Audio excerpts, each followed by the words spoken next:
โอ้ยเนาะ35 ปีก็ได้มานะ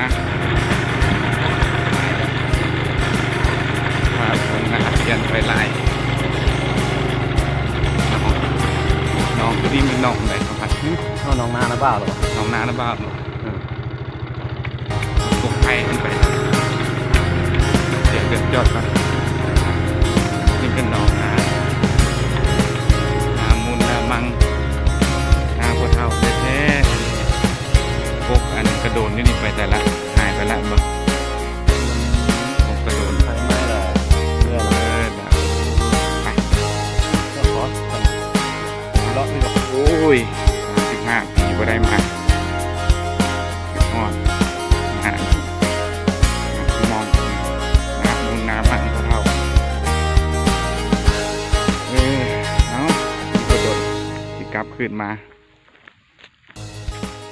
คือว่าอายุยืนกันทันได้บำนาญก็จะได้มาอยู่พี่ละ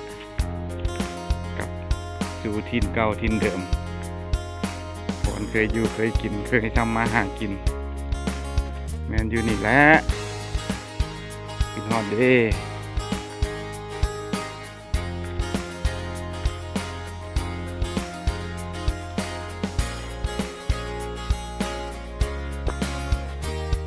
นามังนาพวเท่าแท้ๆนาพวเท่าสุดพวเท่าสีเท่าแร่เขา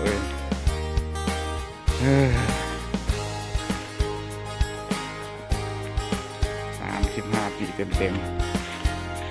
36 ปีใช่ไหมเนาะไม่ได้มา